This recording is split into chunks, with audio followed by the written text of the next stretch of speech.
Hi hello ನಮಸ್ಕಾರ ಎಲ್ರಿಗೂ. ಹೇಗಿದ್ದೀರಾ, ಚೆನ್ನಾಗಿದ್ದೀರಾ ಅಂತ ನಾನು ತಿಳ್ಕೊಳ್ತಾ ಇದ್ದೀನಿ. ಬನ್ನಿ, ನಾನಿವತ್ತು ಒಂದು ಸ್ಪೆಷಲ್ ಆಗಿರುವಂಥ ಒಂದು ವೆಜ್ ರೆಸಿಪಿನ ಮಾಡ್ತಾಯಿದ್ದೀನಿ. ಅದು ಏನು ಅಂದರೆ ಮೊಳಕೆ ಕಟ್ಟಿರುವಂಥ ಹೆಸರು ಕಾಳು ಮತ್ತು ಅಲಸಂಡೆ ಬೀಜ, ನೆನೆಸಿರುವಂಥ ಅಲಸಂಡೆ ಬೀಜ ಹಾಕ್ಬಿಟ್ಟು ನಾನಿವತ್ತು ಆ ಕಡೆ ಡ್ರೈ ಕರಿಯೂ ಅಲ್ಲ, ಈ ಕಡೆ ಸಾಂಬಾರು ಅಲ್ಲ, ಮಿಡಲ್ ಅಂದರೆ ಸ್ವಲ್ಪ ನಮ್ಮ ತುಳುವಲ್ಲಿ ಏನು ಹೇಳ್ತಾರೆ ಅಂದರೆ ಅದಕ್ಕೆ ಗಸಿ ಗಸಿ ಅಂತ ಹೇಳ್ತೀವಿ.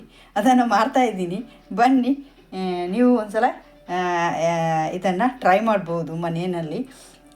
ನಿಮಗೆ ನನ್ನ ವಿಡಿಯೋ ನಿಮಗೆ ಇಷ್ಟದಲ್ಲಿ ದಯವಿಟ್ಟು ಶೇರ್ ಮಾಡಿ, ಲೈಕ್ ಮಾಡಿ, ಮತ್ತು ಯಾರೆಲ್ಲ ಸಬ್ಸ್ಕ್ರೈಬರ್ ಆಗಿಲ್ವೋ ಆದಷ್ಟು ಬೇಗ ಸಬ್ಸ್ಕ್ರೈಬರ್ ಆಗಿ. ಯಾಕಂದರೆ ನಾನು ಮುಂದೆ ಮಾಡುವಂಥ ಎಲ್ಲ ವೀಡಿಯೋಸ್ ನಿಮಗೆ ಅಪ್ಲೋಡ್ ಆಗ್ತಾ ಹೋಗುತ್ತೆ.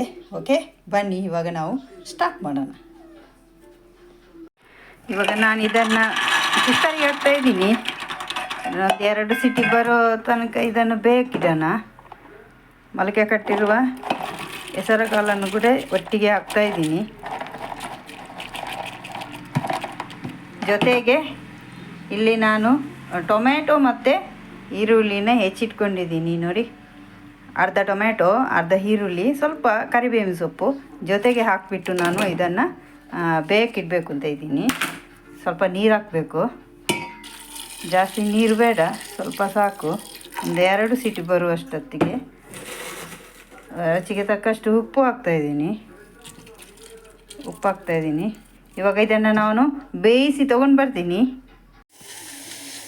ಇಲ್ಲಿ ನಾನು ಒಂದು 6 ಬ್ಯಾಡಗಿ ಮೆಣಸು ತೊಗೊಂಡಿದ್ದೀನಿ. ಇವಾಗ ಇದಕ್ಕೆ ಒಂದು ಸ್ವಲ್ಪ ಎಣ್ಣೆ ಹಾಕಿಬಿಟ್ಟು ಫ್ರೈ ಮಾಡೋಣ. ಸಾಕು, ಕೊಕೊನಟ್ ಆಯಿಲ್ ಹಾಕ್ತಾಯಿದ್ದೀನಿ. ಚೆನ್ನಾಗಿ ಫ್ರೈ ಆಗಬೇಕು.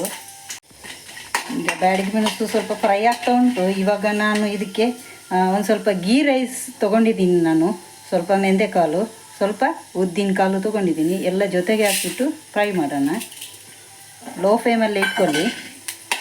ನೋಡಿ, ಅಕ್ಕಿ ಸ್ವಲ್ಪ ವೈಟ್ ಆಯಿತು ನೋಡಿ. ಈ ಟೈಮಲ್ಲಿ ನಾವು ಇವಾಗ ನಾನಿಲ್ಲಿ 1.5 ಟೇಬಲ್ ಸ್ಪೂನಷ್ಟು ಕೊತ್ತಂಬರಿ ಬೀಜ ತೊಗೊಂಡಿದ್ದೀನಿ. 1 ಟೇಬಲ್ ಸ್ಪೂನಷ್ಟು ಜೀರಿಗೆ, ಎಲ್ಲವನ್ನು ಒಟ್ಟಿಗೆ ಹಾಕಿಬಿಟ್ಟು ಫ್ರೈ ಮಾಡೋಣ.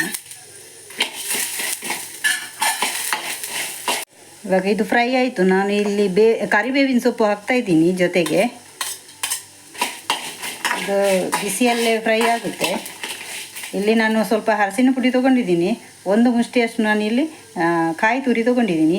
ಎಲ್ಲವನ್ನು ಇದರ ಜೊತೆಗೆ ಹಾಕಿಬಿಟ್ಟು ಫ್ರೈ ಮಾಡೋಣ. ಚೆನ್ನಾಗಿ ಫ್ರೈ ಆಗಬೇಕು. ಇದು ಆಗಿದೆ, ನಾನು ಸ್ಟವ್ ಆಫ್ ಮಾಡ್ತಾ ಇದ್ದೀನಿ. ಇವಾಗ ಇದಕ್ಕೆ ನಾನು ಒಂದು ಚಿಕ್ಕ ತುಂಡು ಹುಣಸೆಹಣ್ಣು ತೊಗೊಂಡಿದ್ದೀನಿ, ಒಂದು ಸ್ವಲ್ಪ ಬೆಲ್ಲ ತೊಗೊಂಡಿದ್ದೀನಿ. ಎಲ್ಲವನ್ನು ಇದಕ್ಕೆ ಸೇರಿಸಿ ನಾವು ಮಿಕ್ಸಿಯಲ್ಲಿ ಗ್ರೈಂಡ್ ಮಾಡಿ ತೊಗೊಂಡು ಬರ್ತೀನಿ ನಾನು.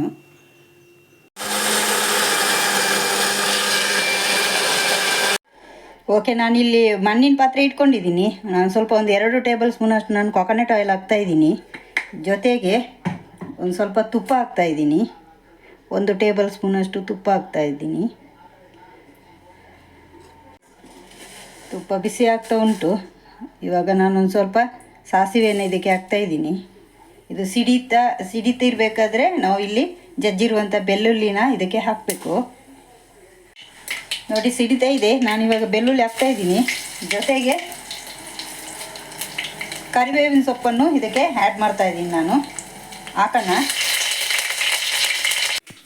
ಮೊಳಕೆ ಕಟ್ಟಿರುವ ಹೆಸರು ಕಾಳು ಮತ್ತು ಅಲಸಂಡೆ ಬೀಜ ಚೆನ್ನಾಗಿ ಬೆಂದಿದೆ ನೋಡಿ. ಇವಾಗ ನಾನು ರುಬ್ಬಿರುವಂಥ ಮಸಾಲೆಯನ್ನು ಈ ಎಣ್ಣೆಗೆ ಹಾಕ್ತಾಯಿದ್ದೀನಿ, ಒಗ್ಗರಣೆಗೆ. ಇದು ಎಣ್ಣೆಯಲ್ಲೇ ಚೆನ್ನಾಗಿ ಸ್ವಲ್ಪ ಬೇಯಬೇಕು. ಎಣ್ಣೆಯಲ್ಲೇ ಬೇಯಲಿ ಸ್ವಲ್ಪ.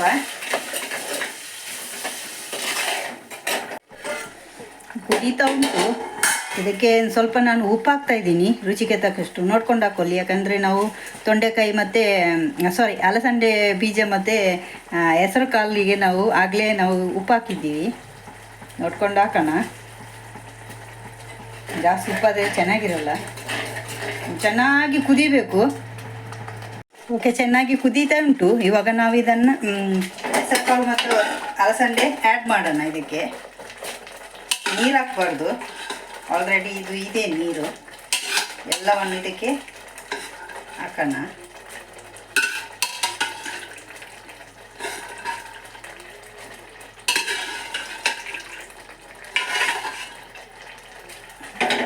ಈಗ ಮಿಕ್ಸ್ ಮಾಡಿ ಒಂದೆರಡು ಕುದಿ ಬರಲಿ, ಚೆನ್ನಾಗಿ ಮಿಕ್ಸ್ ಮಾಡೋಣ.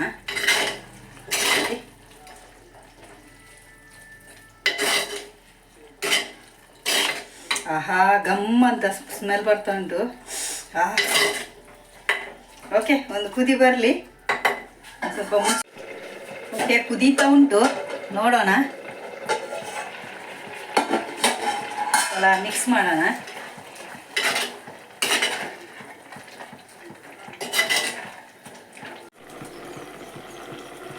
ಅಲಸಂಡೆ ಬೀಜ ಮತ್ತು ಹೆಸರು ಮೊಳಕೆ ಕಟ್ಟಿರೋ ಹೆಸರು ಕಾಳಿನ ಗಸಿ ರೆಡಿ.